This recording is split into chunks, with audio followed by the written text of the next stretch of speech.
Hi guys, and welcome back to my channel. If you're new here, my name is Peachy and this channel is all about my Sylvanian Families collection. For today's video, we're going to be taking a look at the newest exclusive family in the range, and it's this one here, which is the 2026 Corgi family.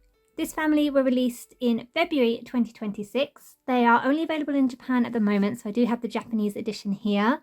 They are an exclusive family, so what that means is that they're only available in the official online and physical shops for Sylvanian Families in Japan. We tend to get these families in the worldwide range eventually. How long that takes can really vary, and they will usually be an exclusive product to the official Sylvanian Families online shop in your country. So to get these at the moment, because the official shops in Japan do not ship outside of Japan, you would need to get them through a reseller, and I got these from Kobee Japan, which is my preferred source for getting the Japanese exclusive products. This is the second time that we've seen a Corgi family in the range. I do have the other family as well, so I'll show you them later on in the video. But for now, let's take a look at this box because it's absolutely beautiful. Usually the exclusive products like this one have these really lovely detailed boxes. Mine did get a little bit bent in the post, but it's still a very pretty box. There's lots of flowers all around the front here. You can see they're on this kind of patio. There's this little bench moulded into the box that the babies can sit on. Beautiful garden scenery in the background. And that garden scenery carries on all the way around. Here there's a little story about them that I'll go through in a minute when we get them out. You can see here the 2026 marker. On the top of the box, you've got this lovely blue sky, and on the bottom is the warnings and such. I think this box is absolutely beautiful if you want to keep them displayed in it. These exclusive boxes tend to be really nice for in-box display. But as you know, if you've watched the channel for a while, I tend to have my figures out and about around the village, so I'll be getting them out. So let's go ahead and get the box open.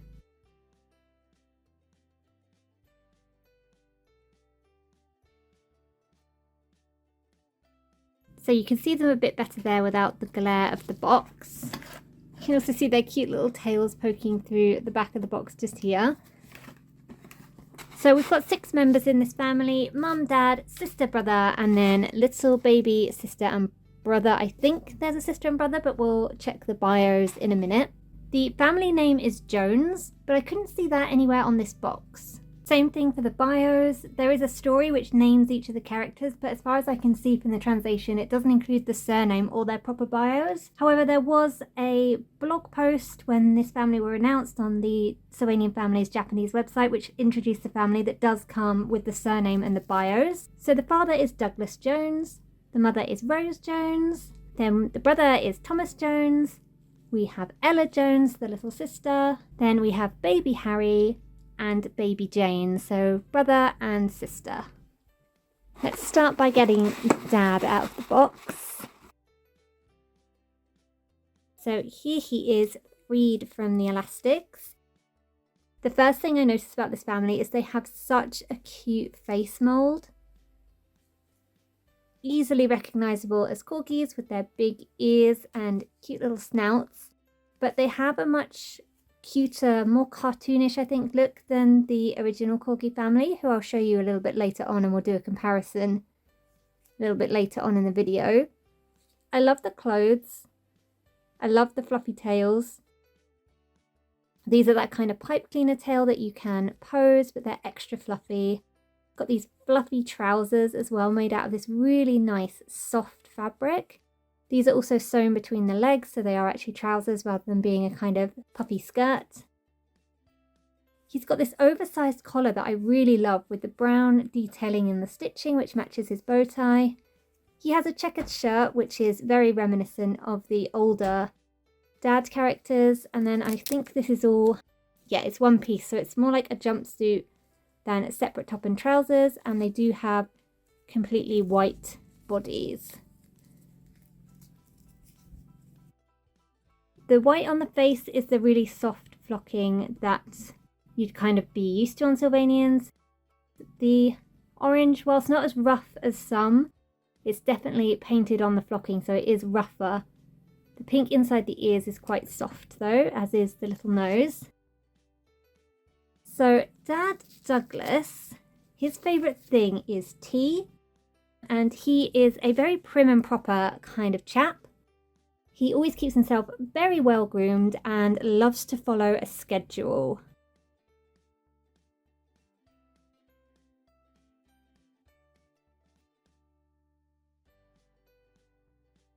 Then we have the mother. This is Rose Jones.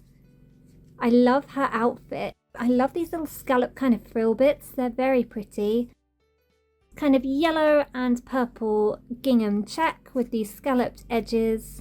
And then she has her own set of very fluffy trousers.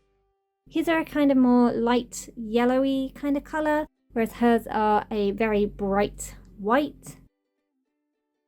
They are extremely fluffy, very, very soft and cute. And then, of course, she has her own fluffy tail.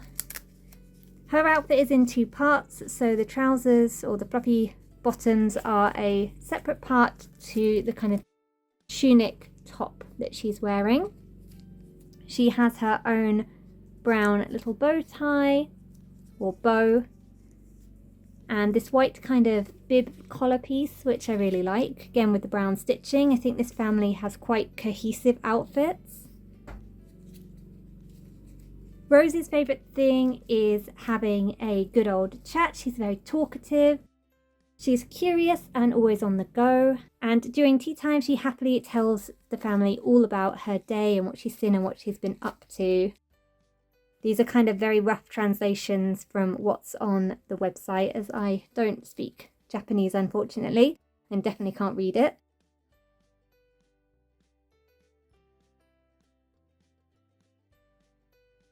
Then we have the brother. This is Thomas Jones. You can see his outfit is very similar to his dad's, just in slightly different colours, apart from his trousers. So he has the same poofy trousers in the same lovely soft yellow colour.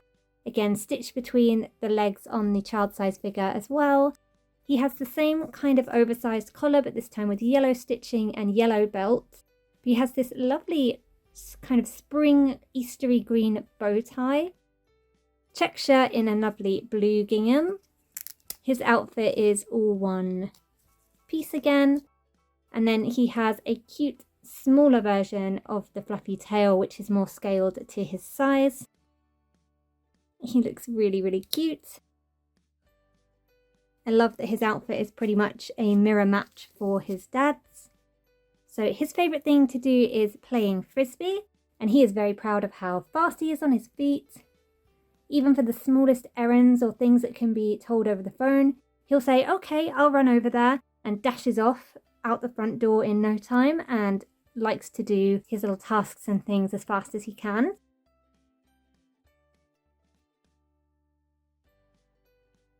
Next up, we have the sister character. Her name is Ella.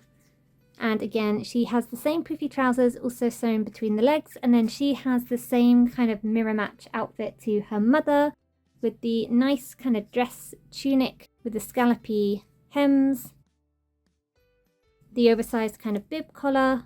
And again, this is in two pieces with the fluffy trousers as a separate piece. She's got a little bit of fluff on the back of her head there. Just get that off. Her colour scheme is a little bit different. So she's got pink fluffy trousers, which are a really nice, soft, almost looks like candy floss colour. She's then got a pinky purple trim, pink and blue gingham check on her top. And then she's got purpley thread and a nice pink bow. So I think her outfit looks very cohesive again.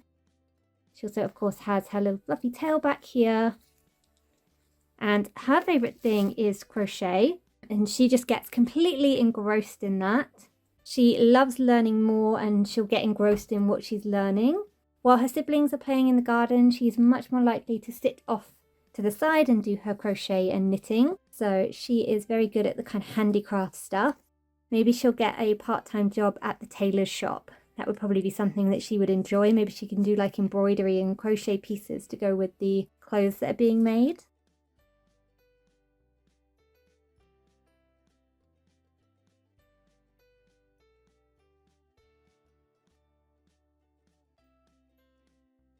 Then first of the two babies, this is little baby Harry. He's the baby brother. These are the fully posable standing babies that we're kind of used to seeing. They're just sitting on that little bench in the box, but they are fully posable little figures.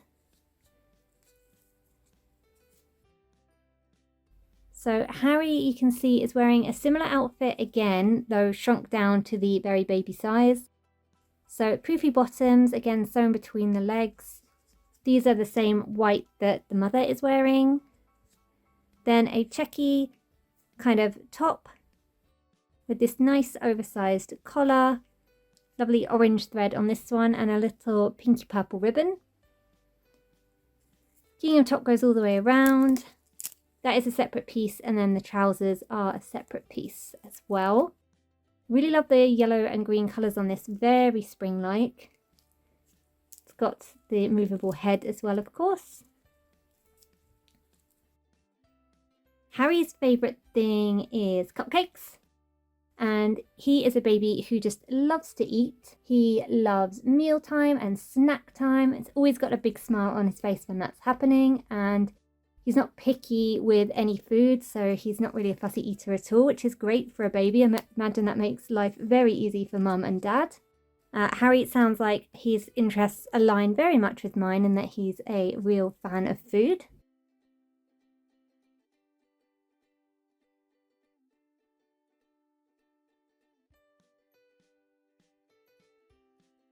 And last but by no means least, we have little baby Jane. So she is again the standing baby size, fully posable as well. Again, just sitting on that little bench in the box. Her outfit is quite similar to Harry's. They kind of have a little matching thing going on in the way the rest of the family do.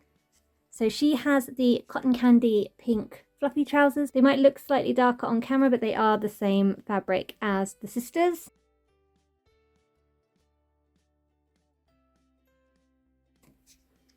Her gingham is pink and purple check, yellow ribbon, purpley thread on her collar, and again her outfit, just like Harry's, is in two parts.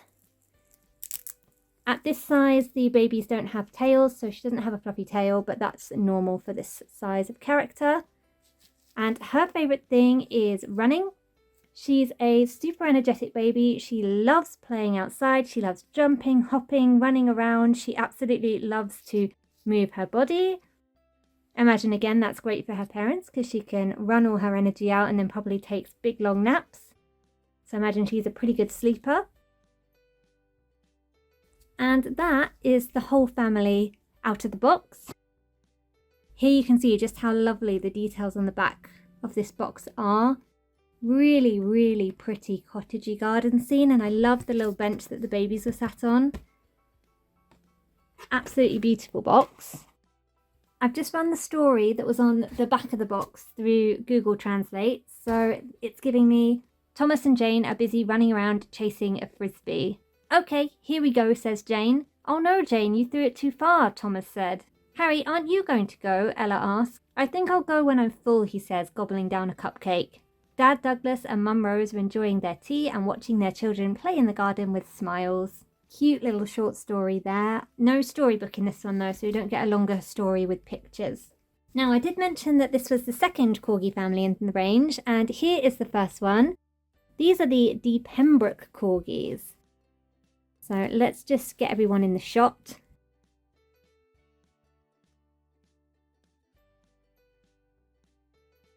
So the DePembrokes Corgi family was devised for the UK range by Flair. They were released in 2012, which was the year of Queen Elizabeth's Diamond Jubilee.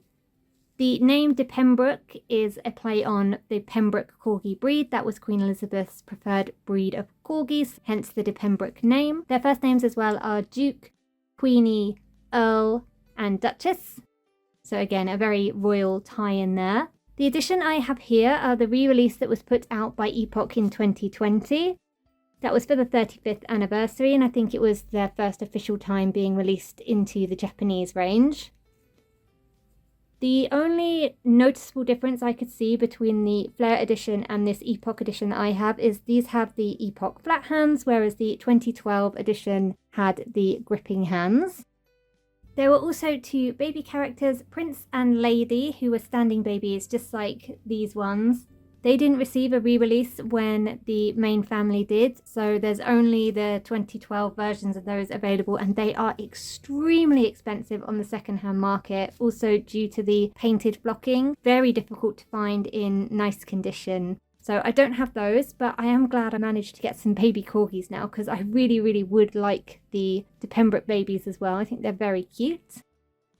Putting them side by side with each other, you can immediately see that these newer Jones Corgis are a much lighter orange. So if we bring the dads over to do a close-up comparison, you can see the orange on the DePembrokes is a lot more vibrant, whereas this is a softer, more gentle orange colour. Clothing vibes are very different. The DePembrokes have a kind of more regal, posh kind of vibe, I'd say. Whereas the Joneses have this very beautiful spring-like kind of vibe. Obviously they have the same black hands and their colours are pretty much the same on the white flocking. They have different coloured tails, so the Joneses have gone with the more tan tail, whereas the DePembrokes had just plain white. And then if we look at the actual moulds, the bodies look pretty much the same, but the head moulds are definitely different. The DePembrokes have a narrower face with slightly smaller, still large ears, but slightly smaller. They also have a longer snout, which is also a little bit straighter. This one's a little bit more cute and upturned. In terms of realism, I think the shape of the DePembrokes head is probably a little bit closer to an actual corgi. However, the Joneses have a kind of cuter, more cute aesthetic corgi look to them, so I think they are different enough to warrant having both in your collection, especially if you're a really big fan of corgis like I am. Absolutely adore corgis, they are so cute. They're one of my favourite dog breeds alongside West Highland Terriers. The changes are mirrored at the child size. Again, exactly the same differences. I think in my village they're going to be cousins or extended family of one another. I think there's definitely room for more corgis, especially little baby ones.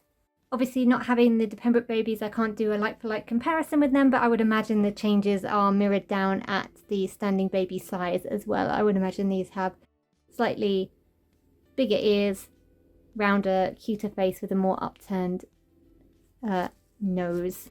I was voting for the DePembrokes in the 40th anniversary election, family election we were having. So I was very surprised to see a new Corgi family announced so soon after that election.